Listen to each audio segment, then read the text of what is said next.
place looks familiar. That's not a good sign. There's someone up ahead. Time for a little chat.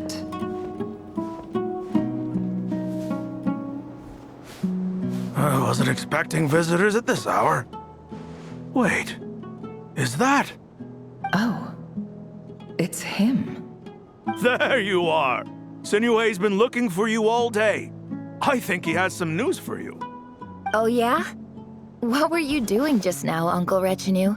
Hiding away some more loose change? I know I saw some Mora. What do you mean loose change? Oh, come on, I'm too old for this. Just pretend you saw nothing.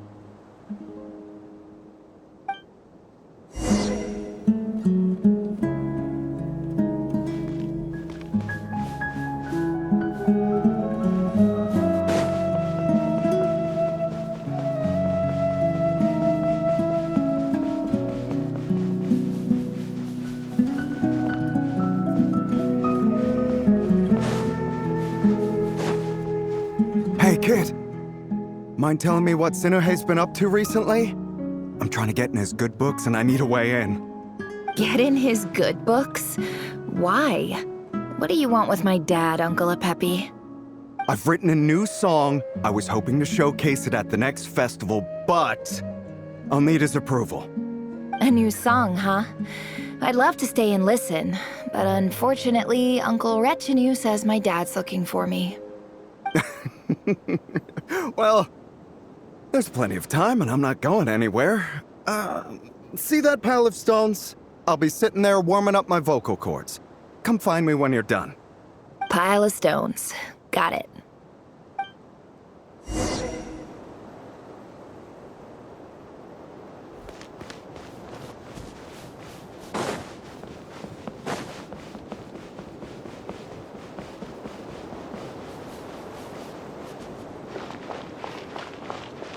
Hi, Dad.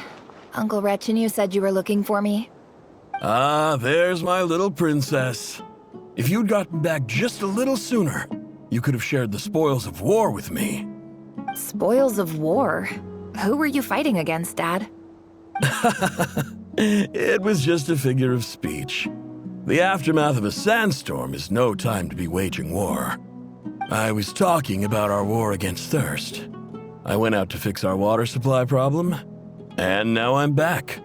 Which means... We have a well again! That's right. I found a new one and brought back as much water as I could carry. It should last us for a good while. If it wasn't for these blasted sandstorms, our wells wouldn't be caving in. You wouldn't be spending all your time out searching for new water sources. As the chief of our tribe, I'm supposed to be leading us out of hardship and poverty, onto better things. You know how prosperous our ancestors were. I've told you all the stories. And look at us now, squeezed into these hovels. No one would choose this, if it wasn't for the endless wars over the years. But things are looking up. I started working with some folks from the academia a few months back.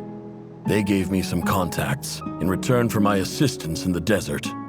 So you're the academia's helper now? Special ambassador, they call it. Think of it as a partnership. It's nothing bad, okay? We've been isolated here in the desert for too long. Seeking opportunities elsewhere is the best thing for us, and the fastest way to progress. So, do you get anything good out of being a special ambassador? Of course. My luck's improving all the time. One day, I swear I'm gonna lead us out of this place. We'll find somewhere new. Somewhere better.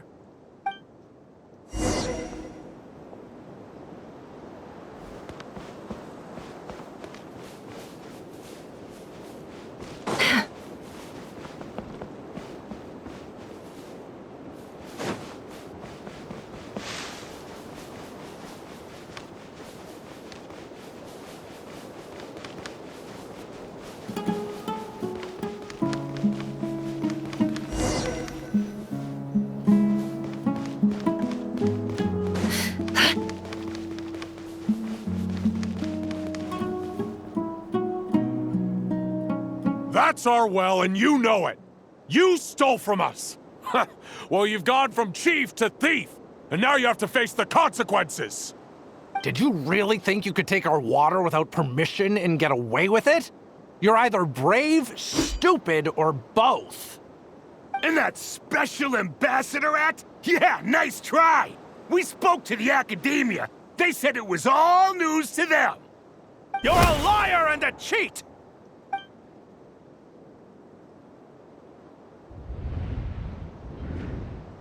I heard Yehuda gasp, but I don't blame her. Most people are terrified by the sight of blood. Corpses strewn across the ground. The wounds are clearly from scimitars and daggers. The desert dwellers' weapons of choice. There's a handwritten note on the ground. Let's see what it says. Halil, this is Sinuhe, chief of the Shimti tribe. Surely you remember me. I was the one who helped you and your colleagues avoid the quicksand in the desert. This is my second time writing to you. I assume my last letter must have gotten lost in the mail, as I didn't receive a reply. I hope this one makes it to you safely. I'm writing to you because I need some help. That sandstorm the other day completely blocked up our well, forcing me to look for another water source in Iab and Unut territory. It was a matter of survival. Praise the gods. The well of the Iab tribe was intact. It was my last resort. I drew what water I could and left, but not without being spotted. I fear they will retaliate. You told me to write to you if I ever needed help. You said you'd be my ally in the Academia. I urgently need you to formally recognize my title of Special Ambassador and send some of your people to assist me for a few days. It's the only way I can convince them that this was the Academia's decision and prevent them from retaliating. This is an emergency. Please send help as soon as possible. Looks like this letter never got sent. The writer died a grisly death, and the letter was trampled into the ground. It's badly defaced. Some parts are barely legible. What a ridiculous lie the surviving Shimti tell. Their whole village was butchered over a sip of water.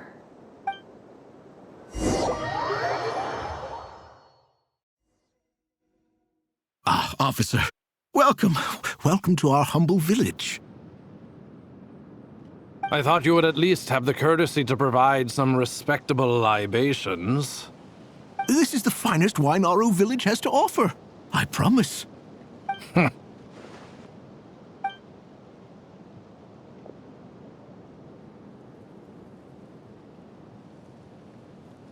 The Academia has agreed to reserve a single space for a candidate from your village. But I remain skeptical of this entire endeavor. I highly doubt anyone in this desert possesses serious academic potential. Please, have faith. If not in us, then in our God. The child we found shows great promise. I beg you, take her away from this place. Give her a chance. Don't let her talent go to waste. I don't recognize her. New arrival? She showed up here a few days ago and we took her in. She's a really bright kid. Please help. I'm begging you. So, where are you from? Nowhere special. Just a sand dune. What about the rest of your family? How many of you are there? Just the one. It's only you? Correct. So, no brothers, no sisters, no mother or father? Any who have slept on a bed of sand, I call my brothers and my sisters. Apart from that, I have no family. All right. Get over here. Sign your name on the form.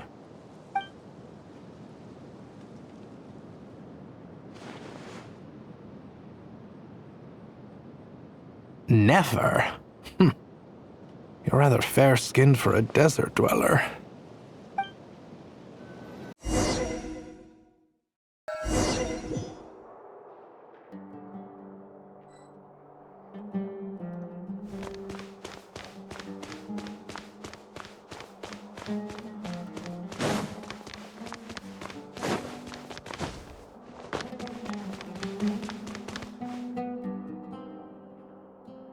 Nefer, this term's assignments have been issued already.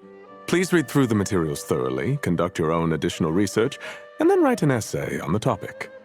Yes, Professor, I'm aware. I just had a couple more questions I wanted to get your perspective on. Oh? Please ask away.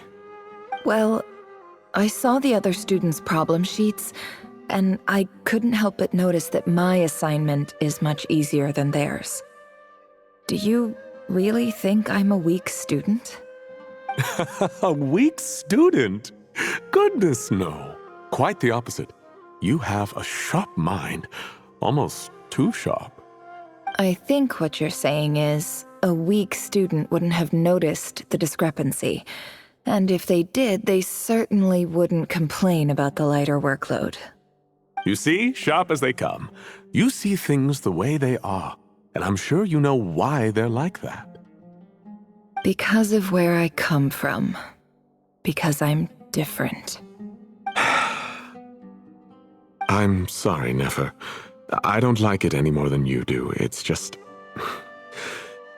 Anyway, you said you had a couple of questions. What's the other one?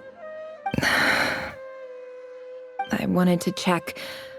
If someone sent me a letter to the academia, where do I go to collect it? Ah, your family wrote to you. Well, as long as they put your name on the envelope, someone should hand it right to you. Not exactly. It's not even a recent letter. I was just curious where the mail would end up if no one collects it. The House of Dana, I expect. I know there's a box for unclaimed mail somewhere in there, probably sitting on a shelf. Whatever you're looking for, that'd be the place to start. Okay, got it. Thank you, Professor. Oh, don't mention it. Honestly, I feel like I failed you.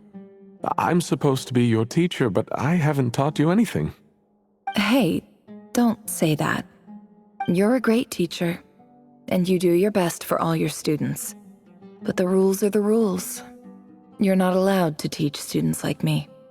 It's not just the academia either. The whole world bends over backwards for the successful and leaves the losers to suffer and die. Oh, my dear child. Don't tell me you've given up on life already. I haven't. I just think that if you want to make it in this world, you have to find a way to become successful.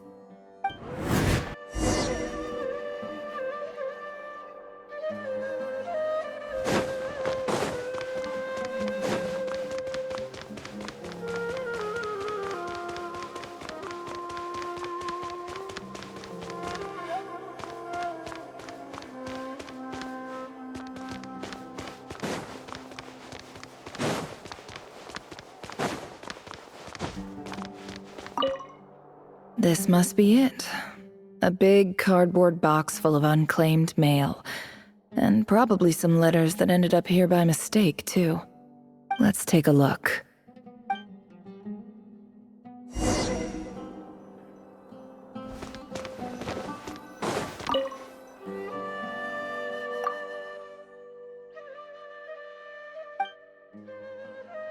A dilapidation survey from Port Ormos. Looks like it's from a Corps of 30 representative. What a strange thought. A bunch of mercs losing sleep over rundown buildings. This one was never even opened. I guess the recipient didn't care what the Corps of 30 had to say about anything. Who was it addressed to? I don't recognize the name, but it must have been a Kasharawar professor.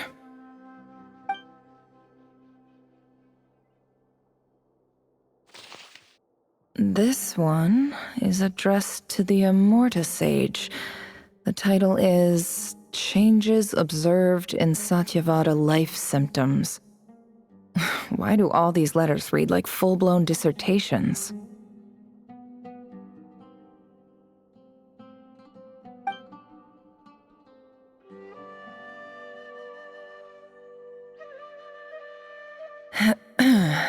Guided by the incense, we became lost somewhere in the forest.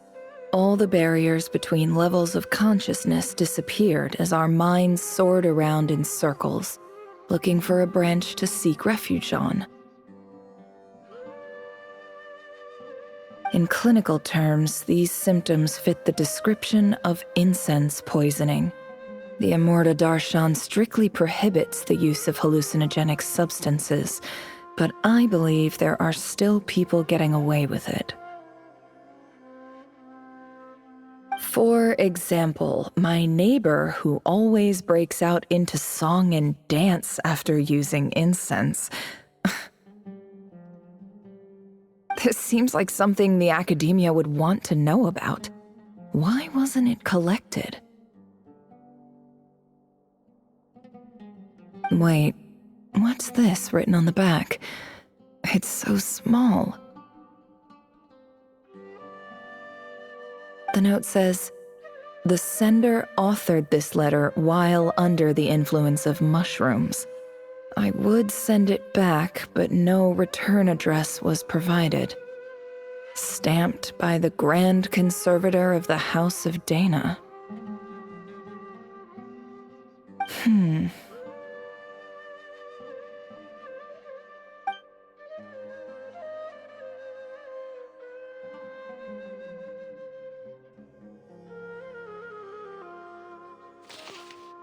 This next one is addressed to Grand Sage Azar.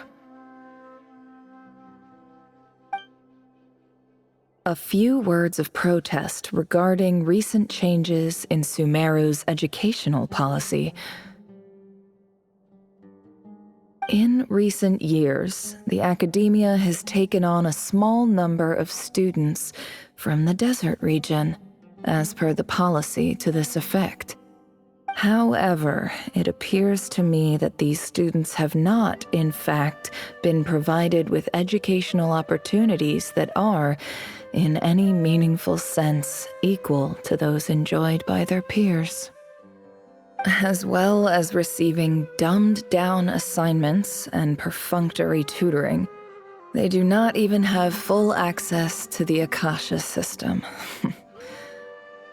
Education is the fundamental purpose of this institution, which should go without saying in a nation whose founding virtues are knowledge and wisdom. I ask you, is the lip service we pay to the policy of education for desert students truly the standard of pedagogy to which the academia aspires? As Grand Sage, policy decisions are your prerogative. But do not forget your roots. You and I were once students too, as was everyone else in this institution. I do hope you will give some serious attention to this matter. I encourage you to discuss issues like this with myself and others, and listen to some alternative opinions. Great letter. Shame it didn't get to where it needed to go. And the sender is... Sage Cyrus of Spontamod. I didn't realize anyone else even knew how bad students like me have it in this place. So this is where letters from the Sage of Spontamod end up? Nice one, Grand Sage. Really enlightened leadership. Whatever. This isn't what I came here for. Moving on. I'm not exactly holding out hope that a letter sent from the desert would even make it here. But if it did, where else would it end up if not in this box? I can't believe how much discarded mail there is. Must have been years since someone last went through it all. And this is just one box. The whole House of Dana is boxes on shelves. I don't believe for 1 second that any human being has sat down and read through all the documents in this place. Who has that much free time on their hands?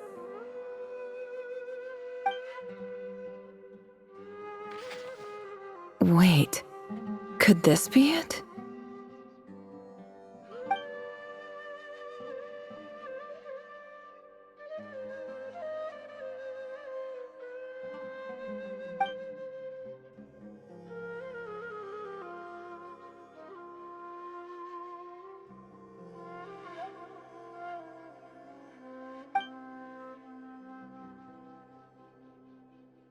Greetings, Halil.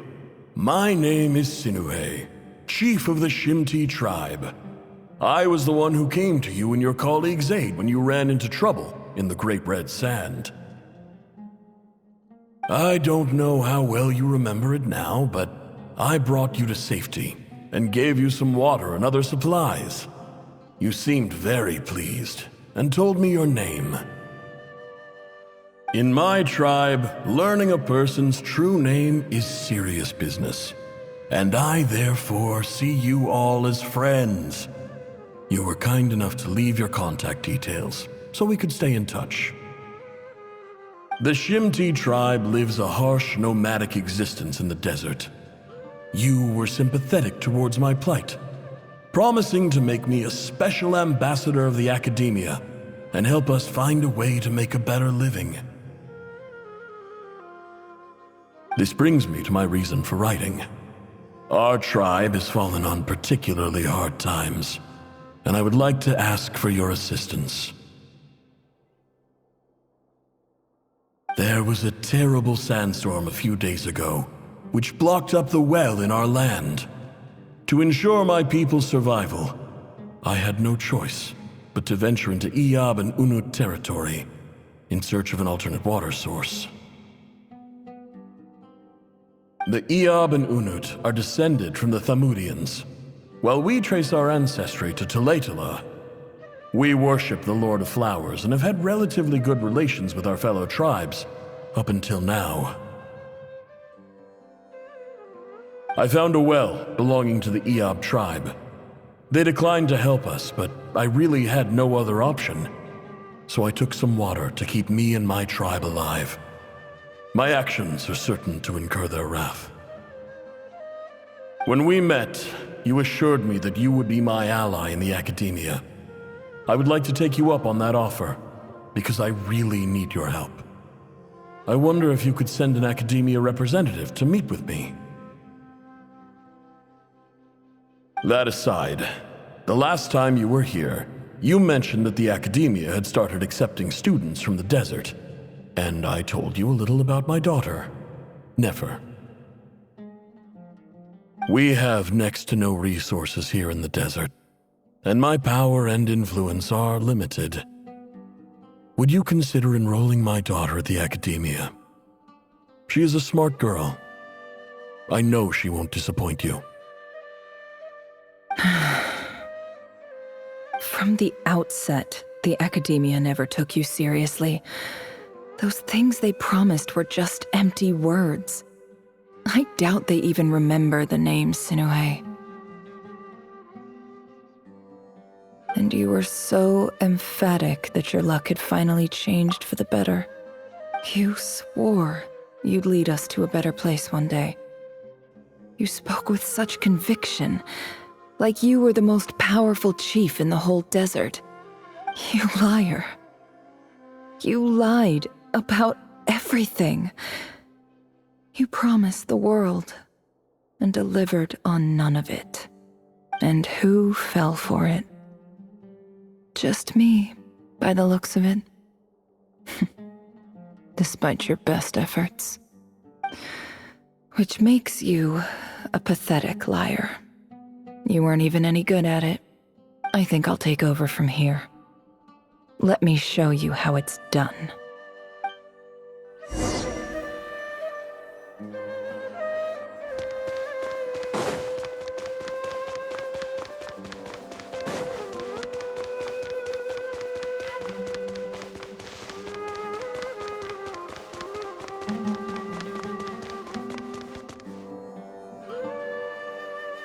I just came to say goodbye.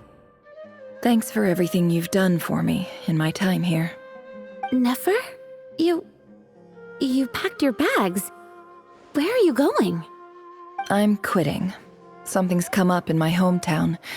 Gonna head back and deal with it. Huh? But this was a hard-won opportunity for you. You know that better than I do. It was, but it doesn't matter.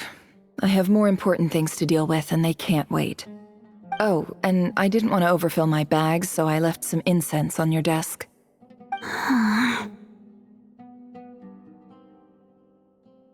What's wrong? I thought you liked incense. Although, I did read somewhere in the House of Dana that it has hallucinogenic effects. Don't use it all at once, all right? Isn't this the stuff you brought from your hometown? You're just letting me have it? But you said it's a rare and valuable commodity. Yeah, about that. I lied. It's not rare at all. There's this bunch of ruins near my hometown that are practically overgrown with this plant. It's not worth much. Keep it, it's fine. But never... All right, that's all from me. You take care.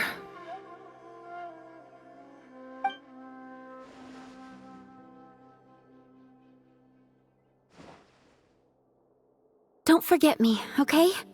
I mean, we're more than just classmates, right? We're friends. Yeah, I'll remember you. I lied again. That incense is worth a fortune, and it's a rare find even in those ruins. And as for remembering her, I have far too much to do when I get back. No time to reminisce. I'll be lucky if I even make it through this alive. But either way, I expect I'll forget you pretty quickly.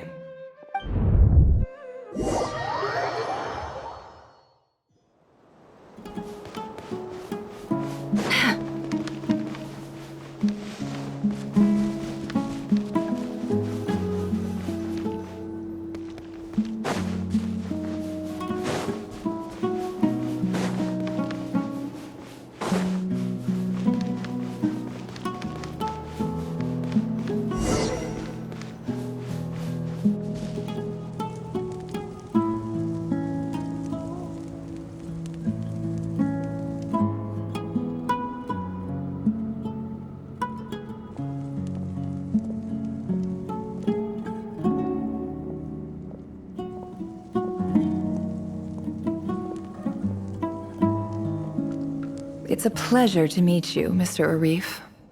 So, what does the Academia want?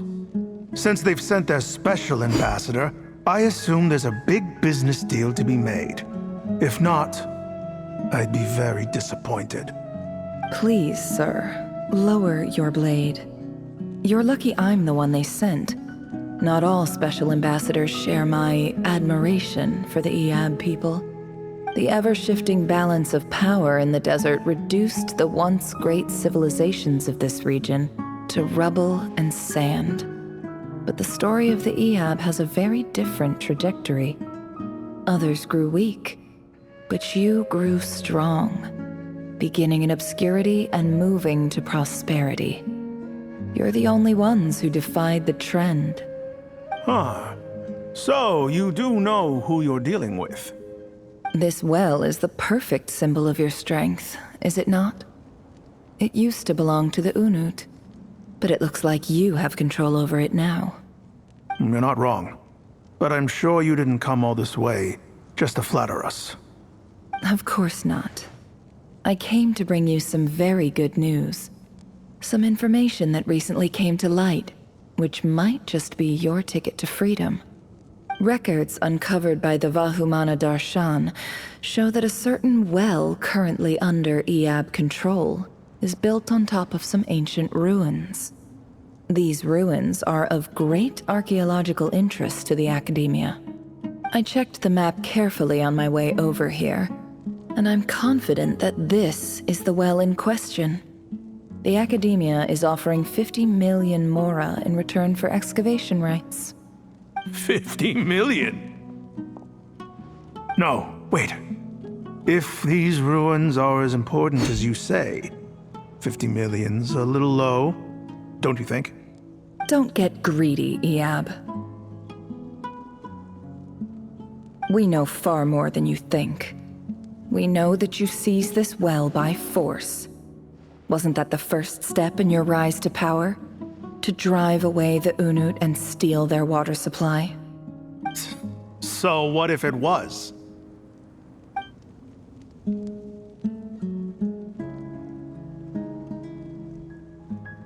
Don't worry.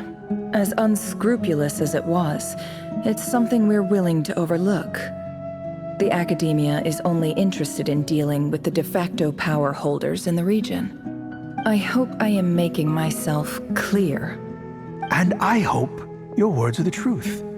If I find out the Academia is trying to play me, I'll hunt down every one of your people and make you watch as I cut their heads off one by one. I assure you, Chief, that would not be in your long-term interests. You don't want to make an enemy of the Academia. You see how I'm dressed, don't you? I appreciate that you've never been to the rainforest, but surely even you recognize an ambassador's attire when you see it. And what does a barbarian like you have to lose anyway? You really think the Sumeru Academia would bother to come all this way just to lie to you? We have more important things to worry about. All right, I take your point. The Academia is the highest authority in the land. I'm sure you're trustworthy people. In that case, we have a deal. We will sell you the excavation rights. I'd like to thank you, Ambassador. This is good news indeed. Excellent news. In fact, it calls for a celebration. Would you do us the honor of staying a while and enjoying some Eob hospitality? Gladly. I am partial to wine myself, and I trust you are as well. So let's indulge in a few drinks together, in celebration of this momentous occasion.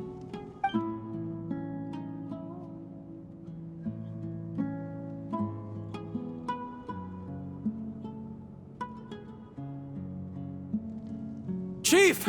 Chief, it's an emergency! It's the Unut. They've taken the well. What? Well, don't just stand there. Take it back. Yes, Chief. I have every confidence in the Eob's military superiority, and yet... Well, what is it? The Unut's response was alarmingly fast. The day after we reach a deal, they seize the well. This can't be a coincidence. Perhaps there is a traitor in your midst.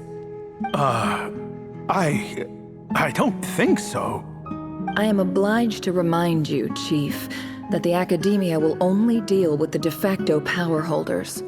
If you cannot regain control over the well, I'm afraid you won't see a single mora of that 50 million. No! Please, Ambassador, just give me some time. I swear the Unut will not get away with this. That well is ours, and so is the mora. Glad to hear it. I will wait here for an update. If there is a traitor, I will find them. In the meantime, make yourself at home. I'll report back as soon as I have an update. Much obliged. Wow. All it took was a few words and I've got him wrapped around my finger. What an amazing feeling. So, in summary, Ambassador, the Academia would rather negotiate with our tribe instead of the Eob, yes? The Eob are ruthless murderers who don't listen to reason. And now they have the gall to interfere in our research projects in the desert region. So let me ask you, Chief, if you were the Academia, what would you do? Kill them all, of course. Precisely. The Academia does not tolerate those who stand in our way. The Eob have held back our academic pursuits for too long, and our patience is wearing thin. At the same time, there is simply no way that the Academia can be seen to be intervening in desert affairs. I'm sure you understand where I'm coming from. We have our own rules out here. If the rainforest dwellers raised arms against a desert tribe, it'd start a bloody war. Right. We can't confront them ourselves, but we can support their enemies. The Unut have always had strained relations with the Eob, which makes you our natural allies. Natural allies. Weren't the Eob your allies once? You were quick to send them after us to protect your interests back when we stole that water. And now look at you. You're at each other's throats. Let me be clear. The Academia wishes to collaborate with the legally recognized rulers of the desert in this matter. We are asking for excavation rights to that well, and our offer is 50 million mora. Say no more. I believe we have an understanding. Good. Then I suggest you get to work.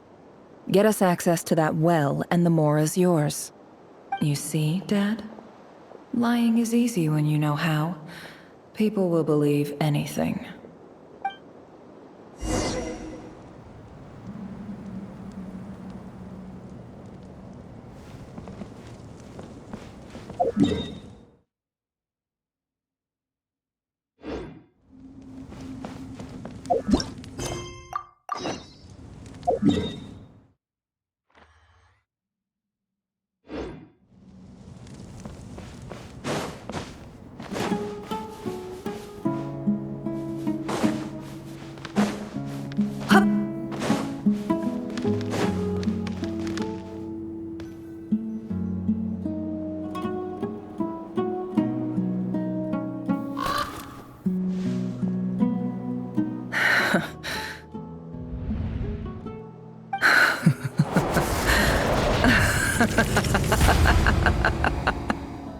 Look at yourselves.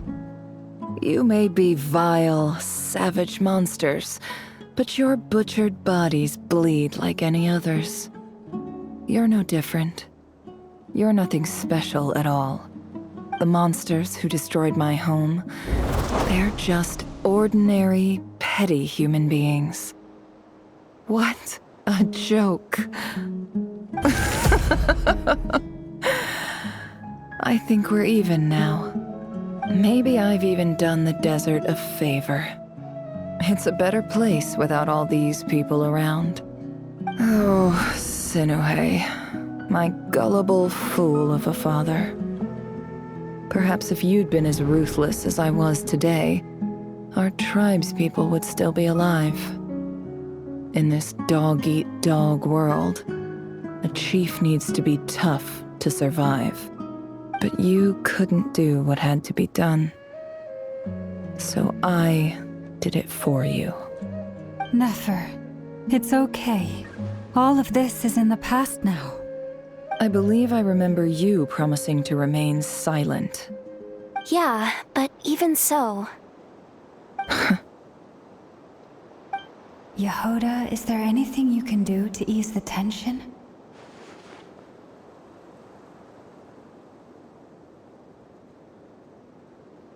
Alright, time for a sharp turn onto a completely different topic. So, anyway, that's enough of that. When are we getting out of this place? Feels like we've been walking forever. I'm getting pretty tired. Oh, Alma, you tired? Yes, if we can find somewhere to sit down, I could certainly do with a rest. It's not far now. There should be a temple just up ahead. Yes. Really? A temple? That's where this story ends? I guess that's how things go in the desert. Desert dwellers can never escape their destiny. Or so everyone says. I never wanted to believe it, but looking back now, I'm as desert as they come. You mentioned a temple. What's waiting for us there? My biggest trade secret of all. Ah. Then I'm guessing it's where you got your power from. The power to peer into other people's minds. I didn't know you were clued up on any other religions. I'm no expert in the history of Sumeru, but since you come from the desert, I would imagine it has something to do with King Deshret. Sounds impressive. Ah, I know who you mean. General Mahamatra Sino. The spirit of Hermanubis dwells within him. That That's Boss Neff for ya. She knows everything. Cyno's hardly a figure of obscurity, but I know about Sethos too. What about him? Is he a big deal or something? Well, he's not a small deal, let's put it that way. Please, this is the bare-bone basics. Save the flattery. Thanks for your patience, everyone. I'm sure it's been a lot to take in. With any luck, that's our exit just up ahead.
I'm totally out of my depth here.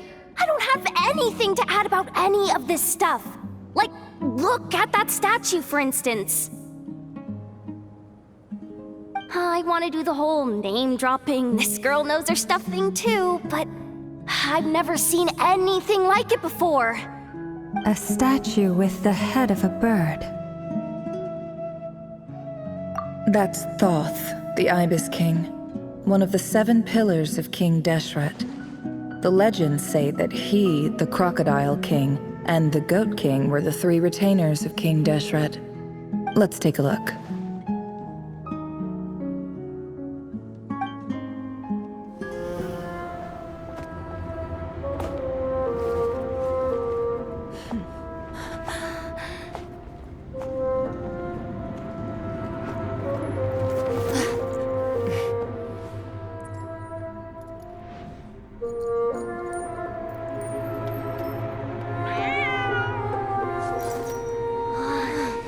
It's just Ashru. So, all is well?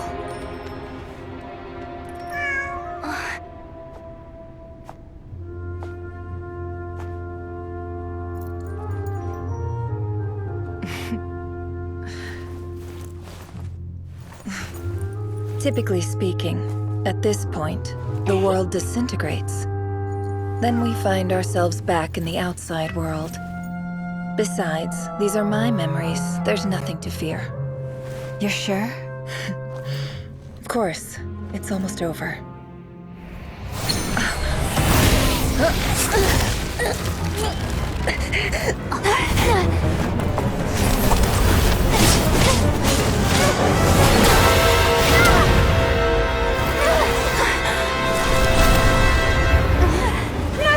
Hold on!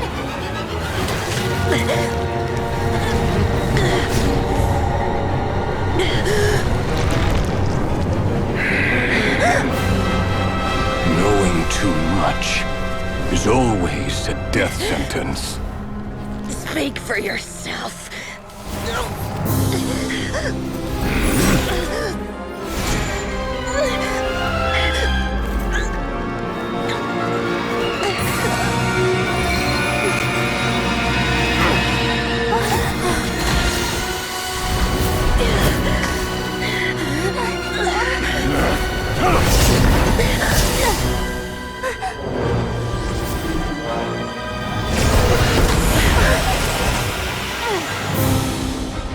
How repulsive.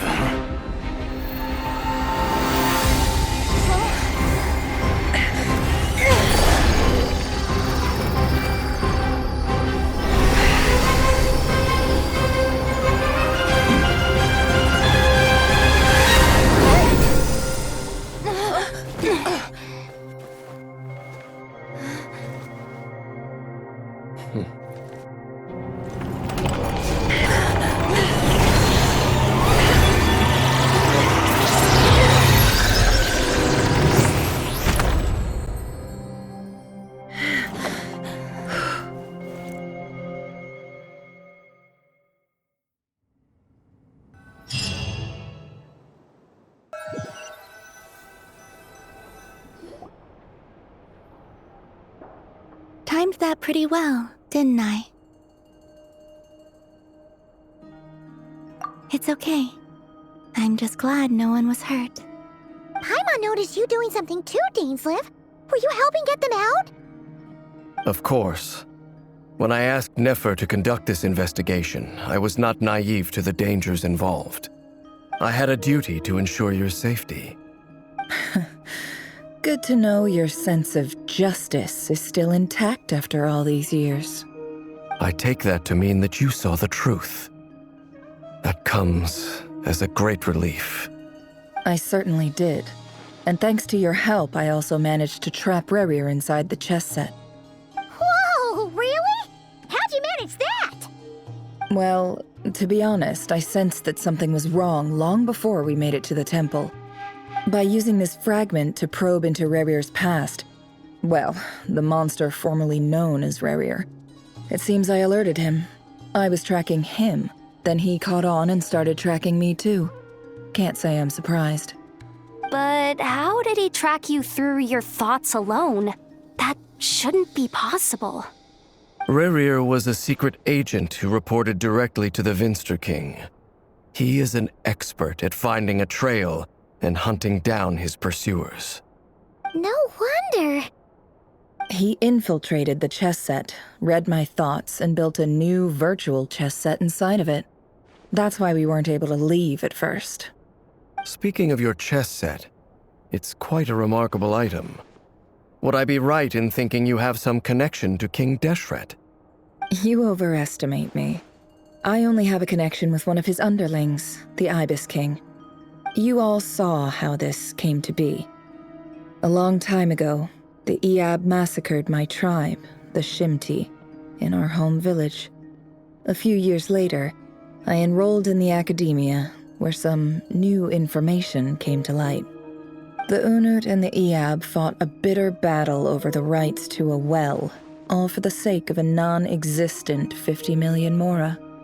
The Iab ultimately won that confrontation, but their victory came at the cost of almost every warrior in the tribe. The final blow to the Iab came at the victory feast, when an Unut assassin beheaded their chief right before my eyes. The remaining Iab fled and have been scattered to the winds ever since. Having gotten my revenge, I returned to my hometown, where to my surprise, the nearby temple was still standing. There it was, seemingly immune to the relentless hostility of the desert, while my tribal home lay in ruins. As I stood there gazing at the temple, I noticed a cat just outside. This cat, as it turned out, was home to the spirit of the Ibis King. He led me to a gate deep inside the temple, and there he made a deal with me. This chess set is my gift from the Ibis King. The chessboard within is made to the same specifications as the one in the mausoleum of King Deshret, and represents his power of piercing analysis. With this chessboard in its container, I gained a certain ability to perceive hidden secrets.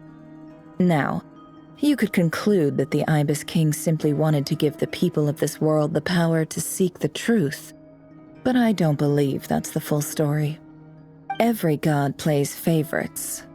Their hearts are as fickle as any human's, full of secrets, perversions, egotistical tendencies.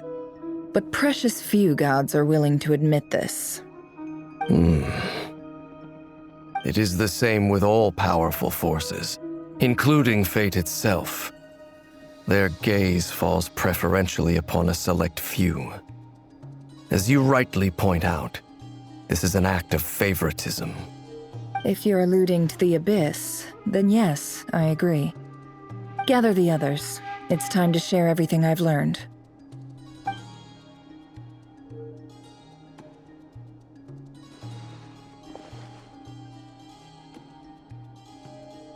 Thank you all for being here. As promised, I did some further investigating into the Raker of Solnari's background.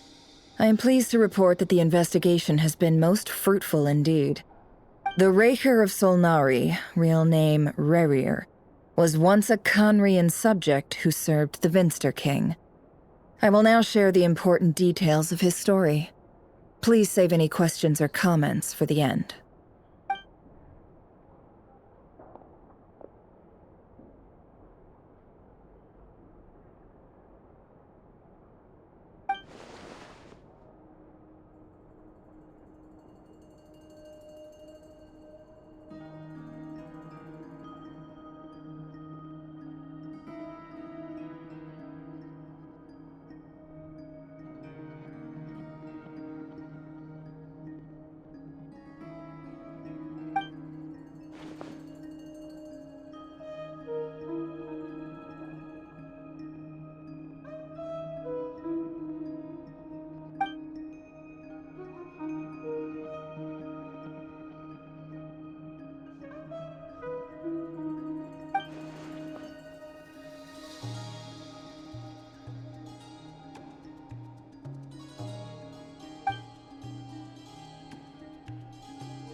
So that's why he's so obsessed with the moon. A tragic tale, to be sure. But it does not excuse his many transgressions. No matter how much Rerir suffered in the past, the fact remains that he is what we know today as the Wild Hunt, wreaking havoc upon innocent lives in Notcry. He becomes more dangerous with each passing day. If left unchecked, it is simply a matter of time before all of Tevat suffers the consequences. This is a threat that the Knights of Favonius cannot ignore. A question for Miss Columbina.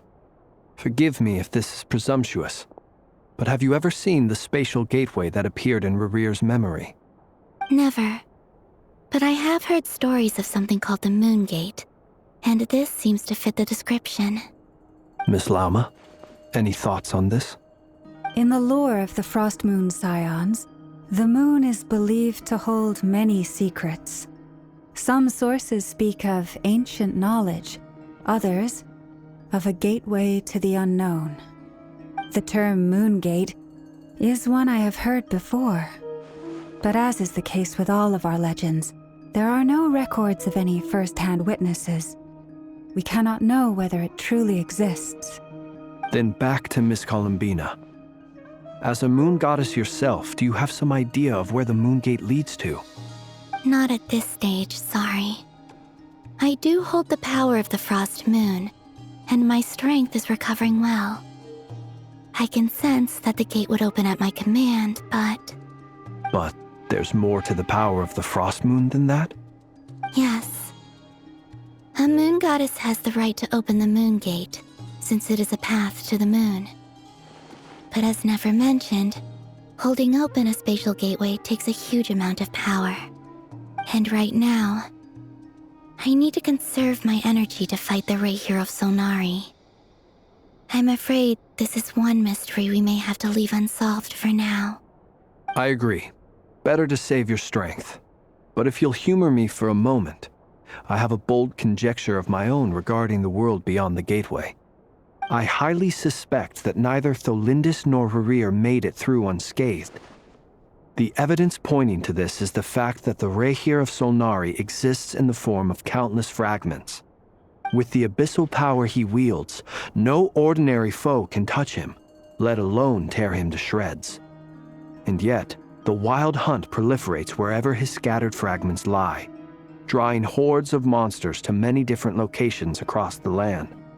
So your theory is that Rerir was physically torn to shreds by some powerful force? Hence, why the Wild Hunt is a distributed phenomenon, rather than a unified one? Makes sense to me.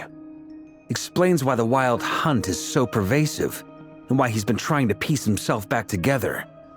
He was whole to begin with, and he wants to be whole again. Without the power of the Abyss on his side, he almost certainly would have perished the moment he was torn apart. But the Abyss, much like a curse, has kept him alive. I could not agree more. The power of the Abyss is most surely a curse. It is a compelling explanation, and one that accords with my present understanding of Abyss creatures. Whether the life form in question is primitive or advanced, If a curse has extended its lifespan unnaturally, it will continue to survive in spite of everything. This raises some interesting questions. I will run some experiments and see if there is any validity to my suspicions. That being said, regardless of whether my research bears fruit, I would like to thank Miss Nefer for conducting such a thorough investigation. Already, it has greatly enriched my understanding of the entity we face. My pleasure, Mr. Albedo. I too hope that the information I have shared today proves useful as we look to formulate the next stage of our plan. Hey! What is it, Dainsleif? You look really upset! It's just... when I think of the man I once knew as Rerir, I struggle to understand why things had to turn out like this. The two of you used to be friends, didn't you? I don't know if these words will bring any comfort, but my heart goes out to you. Mine too. We can never know all the hows and whys of the way things are. The moon and stars are full of untold secrets and lies, and the skies are host to many more mysteries than these alone. Yet, none of that can begin to compare with the complexity of human life. Those are the first comforting words I've heard in a long time. Thank you both. Well, I think this is a good place to end today's meeting. I'm sure Nefer needs some time to recover. She's been through an awful lot today. That's very thoughtful of you, Lama. Of course. Sounds good to me. Take some time to rest and digest before we reconvene to nail down a plan.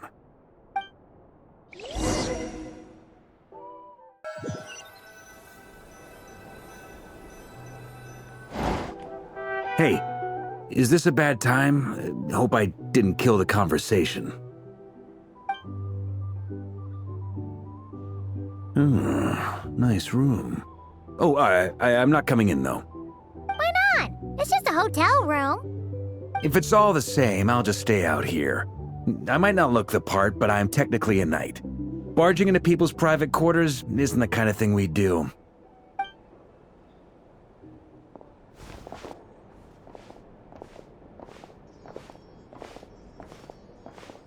Anyway, Nefer went back to the curatorium to get some rest. But before she left, she shared some things with me that I thought you should be aware of. Firstly, although she managed to trap the Raker of Solnari inside her chess set, there's no guarantee that the power of the Ibis King is any match for one of the 5 sinners. Their powers are beyond our comprehension. It's only a matter of time before he finds a way to break out. We have to come up with a plan and take care of him before that happens. Honestly, my mom figured that might be the case. So, how long have we got? Well, I asked her that same question. She talked for a long time, but for the most part, it seemed like she was trying to convince me how precious her chess set is. What a long and storied history it has. It felt like some kind of sales pitch, you know? The kind where you end up handing over Mora against your will? Anyway, after all that, she finally answered the question. 2 days, at most. 2 days? Holy moly! Can we even recruit enough help in that time? That remains to be seen. Which brings me to the second issue. Dainsleif is obviously conflicted about this whole thing. But given how little time we have, there's no way we can pull this off without his help.